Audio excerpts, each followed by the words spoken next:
Check. Hot cocoa? Check. The book club? Check. You've got everything you need. It's the book club on the information superstation, CJOB 68. Welcome back to the book club. We've got Kelly Hughes in studio. He's one of our bookworms joining us for the book club today, and we are talking memoirs. We've got Marianne Curtis in studio, author of Finding Gloria, a memoir.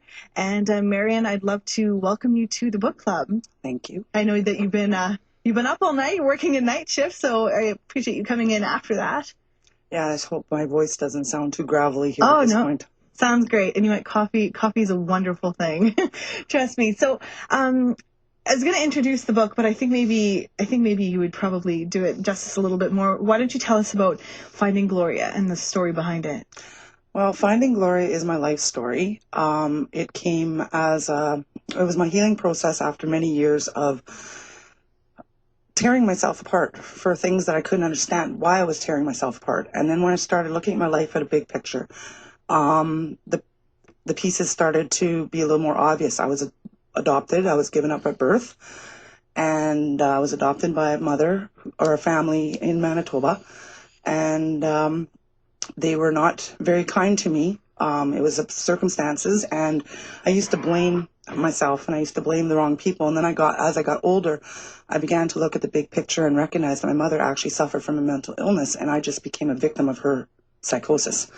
And until I got to see that in my own head, I literally thought I was an abomination and shouldn't have been born. Blamed yourself. Yes, and that's where the book came from.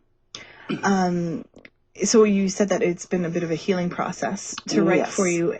Did you ever have any intention on publishing? Like, was that, did you want to write the story for others to read, or was it just something for yourself? Initially, it was for myself and for my children, because I have 4 children, and they kind of became victims of my healing process. While I tried not to let their lives be affected by what I was going through in my head, it falls back on them. And I don't think they really understood until they read actually it all in the book, and were able to see the big picture, what I'd actually been through, and understand a little bit more why I fought so hard for their lives to be different than mine was. I want to ask you about the writing process and how it was for you, but I think for listeners to understand, whether it was therapeutic or painful, they need to know a little bit more about what you went through as a child. It was very painful to write it. Like I said, there were memories that I had very much suppressed, and remembering things that my mother had done to me, and not only what happened at home, it was kind of complicated, because one thing when you get, you hear adoption stories and you automatically assume a child's been chosen and things are going to be wonderful. In my case, unfortunately, it didn't work out that way. That they're going to a better place. Exactly. Yeah, okay. And it just, I don't know, just going through, like, rehashing all those memories, and then, like I said, suppressing some things. Like, I went through some very traumatic things that I realized some people, they're going to have a hard time reading, even. Like, a lot of people, they can't even make it through half the book without crying, But at the same time, when I see the end results, when I see people come up to me and say, hey, Marianne, your story gave me the courage to, and I'm hearing stories that are so much worse than mine. And it actually made me, when I first got published, I was ashamed of publishing, because I had stories, people coming to me saying, this is what happened to me. And I'd look at my story and I says, mine's not even nearly as horrific as yours. Oh. And it's kind of like, and then and they reminded me, well, you had to share yours, but thank you. You're giving me the courage to talk about mine now. And that has been the ripple effect of getting it out there. Some of the things that you went through. And so that's why I'm so surprised when you say that you felt like it wasn't bad enough, almost, but beaten, starved. I mean, that's just scratching the surface. Yeah, I lived in a van for a summer and ate my meals off a picnic table like a dog. And I was like 13, 14 years old, and I didn't understand it at the time. I just, it was just, that was my life. I wasn't living, I was surviving. And it carried on throughout adulthood, because I didn't, there was that forgiveness level, and and it affected my relationships. And, sadly, I've been married and divorced a few times more than, normal people are, and I'm not proud of it. But, now I can see why that happened, and I can pretty much promise that it ain't going to happen again, What was the turning point where all of a sudden, you reached out, you wanted to find your adoptive family, I mean, rather your birth family, and where you wanted to write this, you said it was a therapeutic moment, but what was the point in life where all of a sudden you wanted to make a turn and change things and really, you mentioned breaking the cycle? Well, it's something that I'd always fought in. I just didn't know how to do it. And that's the thing, I was lucky when I was a teenager after I ran away from home. I was under good therapy here in Winnipeg at the McEwen Center for a while. And they were able to kind of turn me around a bit. But, when you're not when you're not real life, you don't have therapists around you 24/7. Mm-hmm. So I kind of stumbled and I fell and kind of got sucked back into the way things were. But finding my birth family after 3 years ago really was the kicker, because I had heard all my life that I was useless, that I was worthless, that I was never amount to anything, that the reason my mother gave me up was because she knew I was such a horrible child and she didn't want anything to do with me, so she threw me away. That's what I honestly genuinely believed all my life. And then to actually physically hug my birth mom and have her say, you know what, Marianne, we kissed I didn't want to let you go, but I was forced to. And they tried to change after I was adopted. They changed their mind, but I was already placed and they couldn't get me back. And, and she spent 40 years lighting candles on my birthday because it was just such a horror, and then she's read my book and, and she said it was very difficult, but she says, that's not the life she wanted, but she sees the person I am now. And that I really do feel blessed. As a matter of fact, she's in Winnipeg. They arrived last night. They surprised me. Oh, I'm leaving here at the studio and I'm going to have breakfast with them. I haven't seen them in 2.5 years. Oh, wow. So I'm really excited about this, and who knows, maybe that'll be the next book. Yeah, you never know. Hey, I want to, you mentioned the experience of finding your birth family, and that was kind of the turning point. Was it after that happened that you decided to write Finding Gloria? When was it that you decided to put all of your thoughts and your memories pen to paper and write this as therapy? I went to school in 2005. One of the things I always was told I would never be is finish school. And I graduated in 2005 from grade 12. I went back several times and failed, but I finally did in 2005. And one of the assignments our teacher gave us, we read Tuesdays with Maury. And she said, you know what? I want 5 pages, 1,000 words from everybody. Tell me your story. Well, I ended up submitting a 17-page document. And you've been through a lot more than some people, for sure. And my teacher looked at it and she's like, you know what, Marianne? She says, I can't even grade this. She says, I'm looking at what could be something. And I work with a newspaper and I'm blessed with an amazing editor. And he kind of read it too. And he says, well, you know what, Marianne? He says, follow your heart. He says, do what you want to do. And then my adoptive mother passed away. And it was kind of funny. All my life, I had all these horrible memories of her.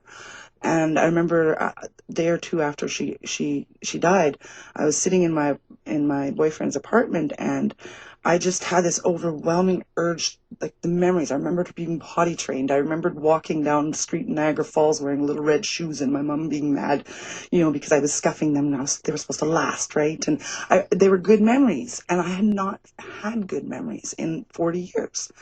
And I wrote those, and I had to, because it was like a breakthrough. You didn't want to lose them, exactly. I'm sure either, right? Yeah. So I was up till 5 a.m. typing, and I ended up with about 8 pages of stuff that I'd completely forgotten. And and it's kind of like, you know what? There's more to the story. Yes, things were bad, but there was good things too. And I just learned to sort through it all and keep the things that were important and heal from it, because that is the number one thing I had to do, because there was a lot of bitterness in my heart at one point. Can I ask you a question, Mary? Sure.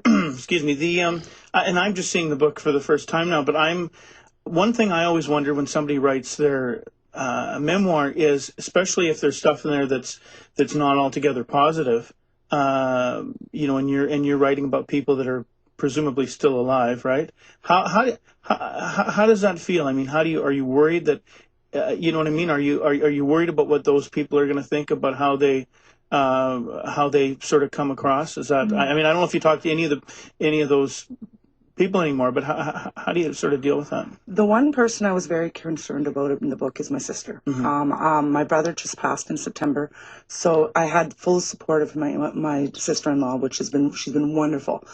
We connected in September, we were very estranged. I was very concerned about how my sister would feel, because in some points I have not painted her very negatively, but my perspective was a 5-year-old and hers is like she was 10 years older than me. So her view on things are very different. And I tried to be respectful of things that I knew would hurt her.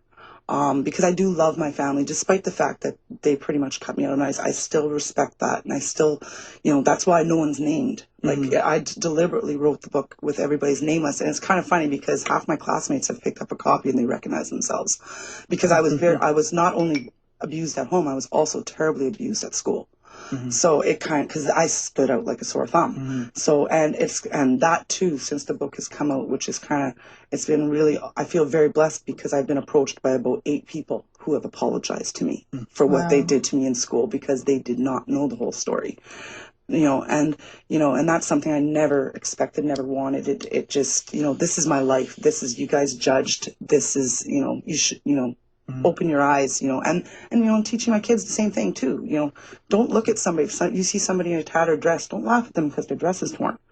Maybe there's a reason why that dress is torn. Maybe that, and that too that's where what my kids walked away with the book from was, now we understand, Mom, why you told us to make friends with that child, and so I don't even realize sometimes until I start talking that, the different feedback I've gotten.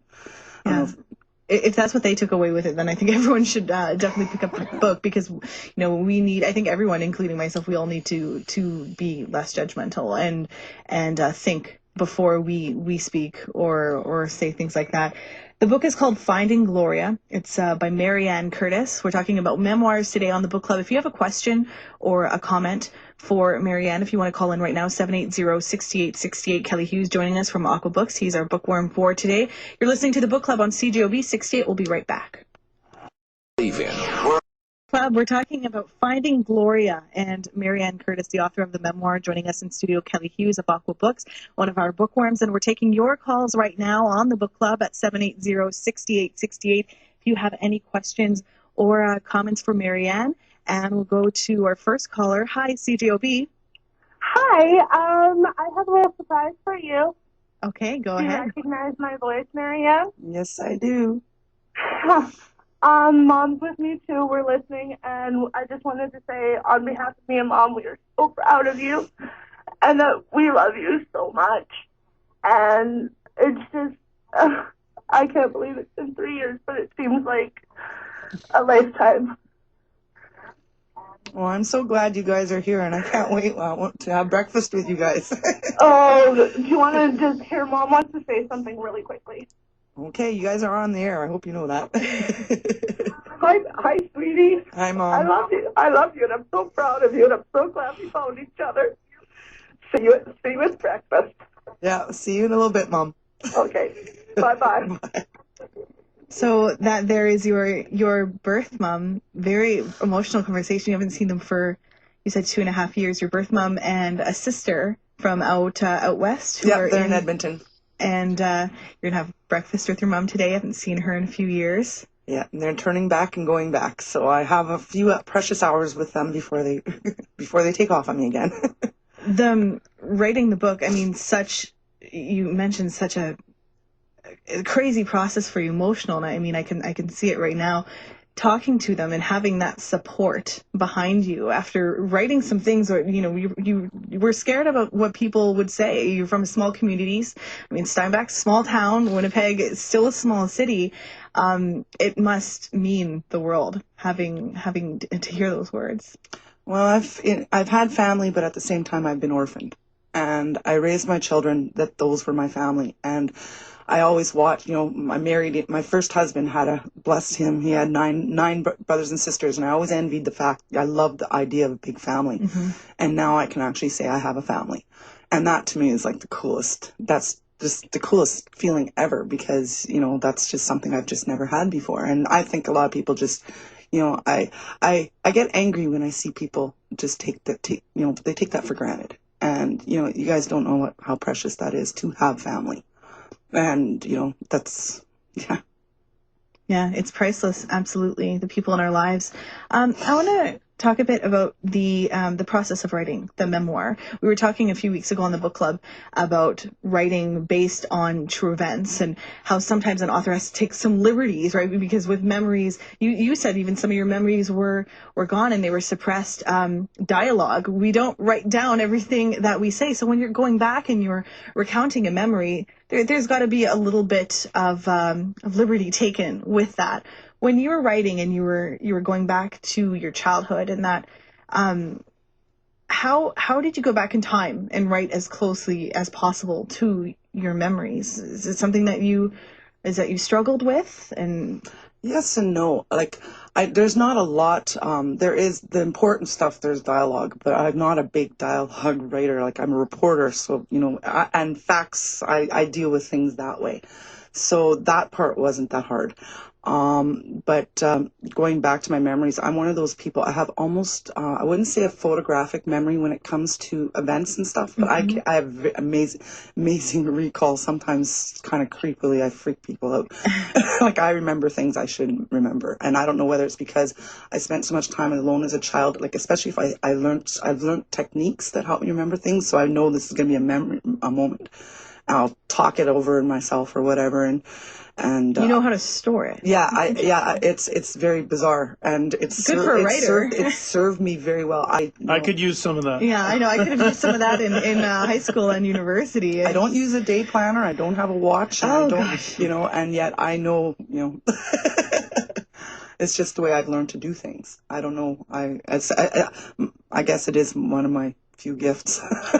When you were writing, I know with some writers, if they're going back and if they're writing nonfiction, they'll actually go back to some family members or friends and say, hey, this is how I remembered this. Our conversation, this is how I remember it. Is that what you remember it as? Or, for example, like I'll look at a picture of my childhood and I'll think, oh, I remember going to the zoo that time. And then I think, wait, do I actually remember it? Or do I just, am I making it up because I've seen the picture? So do you ever kind of check with other people to see if you think it's actually accurate or not? I have with a few things, actually, and it's some of my readers that have clarified things. There was a memory specifically from grade 8 where I remembered an incident. I almost died in going swimming. It was a bunch of bullies talked me up a diving board in Steinbach, and I'd never swam before, and I jumped and I totally, the way I remember the memory was, okay, I jumped off. I was dumb enough to be talked off this high diving board and almost drowned. And I taught my kids it's important to swim. It's important to swim. And all of a sudden this boy contacted me, says, you know what? I remember, his angle of the story. Yeah. And it was kind of shocking because he actually remembers it as I almost died, and it changed his life. It frightened him enough that he changed his attitude about so many things. And he told me, he actually emailed me in November. That was the kicker that got the book done. I owe this guy a lot. He contacted me after 30 years. His classmates challenged him to found me and apologize for that incident. And he now teaches, and he uses that memory to teach his students that, this is what bullying does. And what you think is maybe harmless. Yeah, exactly. And he remembered it a lot more traumatically than I did. And that was, so in some ways, I guess, and it did come out that way in the book. Wow. Before we let you go, I want to ask you about the artwork, Finding Gloria. It's a black and white background, and then it's in green tones. It's got, looks like a fairy with head in hands, and it looks very sad. Can you tell us behind the cover, the artwork of Finding Gloria? Well, that is the brainchild of my editor from the newspaper. My daughters are artists, and they had painted in their basement fairies and all this scenery on their bedrooms. That's how they were dealing with their things. They painted. And I was so proud of their artwork because it was so absolutely beautiful. And I guess that's kind of struck in his head about the fairies and things. And he came up with that. And, because it is a heartbreaking story. Like I say, if you can make it through the first half without cracking open a box of Kleenex, well, I don't know, so that was all his idea. Yeah. Well, time has got us the clock once again. I wish we had more time, but it's called Finding Gloria. And Marianne Curtis is the author, talks about her struggles as a child, the abuse, and finding Gloria, her birth mom. And it's a beautiful memoir. Pick it up if you want. It's at McNally Robinson's here. Yeah, and on McNally. Grand. Yeah, McNally's doing something for me too on the 19th. Great. Oh, tell us about it really quick. Actually, my Winnipeg launch will be taking place on McNally June 19th at 7:30 at the Travel Alcove. Okay. Finding Gloria.